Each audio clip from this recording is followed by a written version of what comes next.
It's Mugen here, and I'm gonna show you my strategy against Zerg. And this is my mid-game strategy. I already had built in 2 racks, 1 factory with a reactor. I have all, if you notice, all my SCVs are only mining minerals, and then I already had all my tech. So this is what I'm doing. I'm going for a mass production, and believe it or not, I am rushing the Zerg. Like, I'm attacking the Zerg first before they even had a chance to rush me.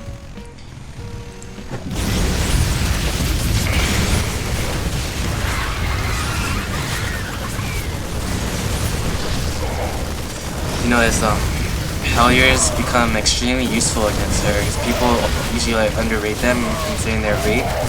But in the beginning of the game, most Zerg Hydralisks are usually bunched up together, which giving a good amount of splash damage to the Zerg, which give you an upper advantage by destroying all the units. It will economically send them back as they build more units instead of drones for their minerals. And in this mid part of the game, I should be really thinking about expansion. But their minerals, they're not really overloaded yet. You could tell that that there's not 3 drones for every mineral, and I already have it fully loaded. So every time a mineral is done, there's still SCVs trying to gather. So while I had that excursion over there, which has been successfully, not successfully defended by the Zerg, I still have more units in production for another wave of attack. I destroyed all their drones, so now they're going to be building drones with a cross match of units. This will set them back. They have built some overlords. They have a good amount of money. That's a bad thing. You should always be spending your money so you have like maybe 50 millions at tops. So I'll have another rush going here. Just probably small, but it did its job, and I had my stick packs on. So now again, I destroy his 4 drones that he just recently made.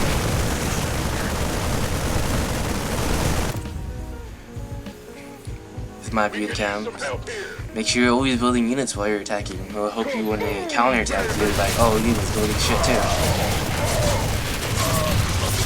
So I lost that squad right there. I built another rack, another factory. You want to make sure you make your production as more as possible, as the more rate you get minerals. Build more Hellions. See, this Zerg player is he's not really making anything to combat the Hellions. He should be building mutalisks. Or something aerial. Because I have more ground game than him right now. I already eliminated most of his forces. And I'm really overproduction because I haven't been attacked. And then I'm thinking about expanding soon. I'm just trying to take out his hatcheries though. I want to be that economically fast.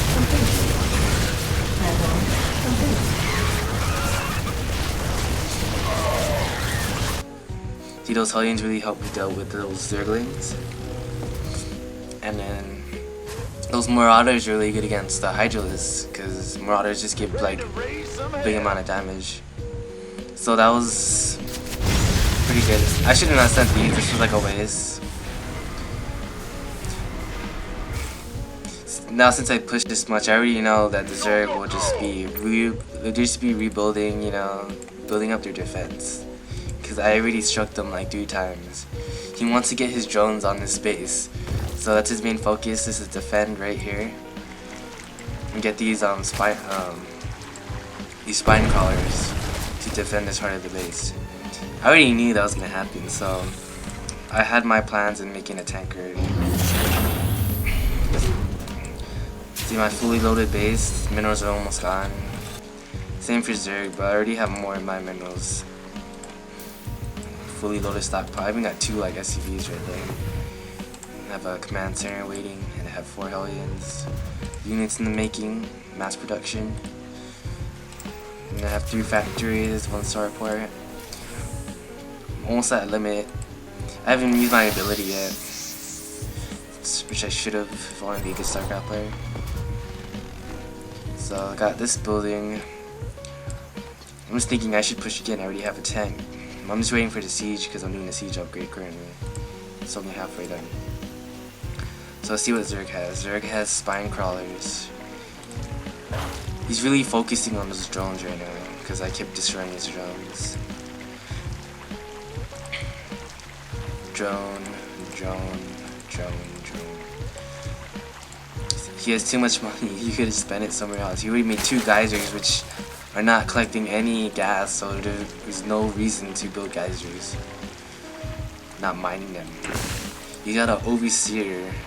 That's pretty good, because if I would have had a ghost or something, he would be able to take it out. But this apparently ain't the case. I'm going for an extraordinary force with a couple of marines, a tank. I'll call him my hero crew. Yeah, I finally used my ability to gather more minerals. I already put half of my SUVs to this base, and I went back to mining gas. Because in the earlier in the game, I'll use all my SUVs to focus on minerals so I could mass produce marines and helliers. So now I have these units to support these units, which so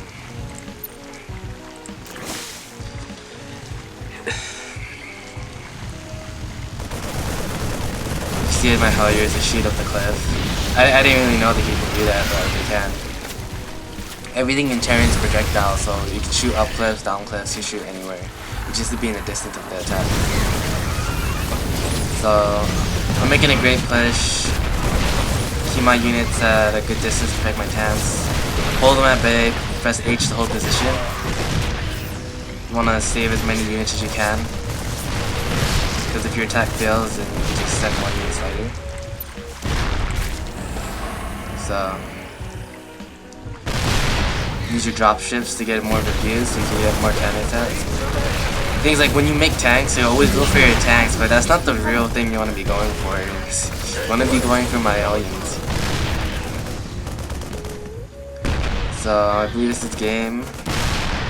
Got another tank coming, and then I'm planning to send a drop ship with these marines to his main base, because he's using all of his units here to protect his base. So I thought it would just be really cool. This would be a 2-prong attack. I got my support units coming too.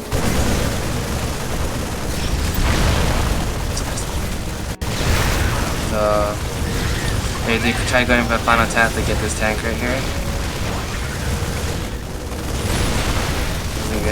I already have my drop ship coming in. The drop marines are here. Oh, you called game though. GG.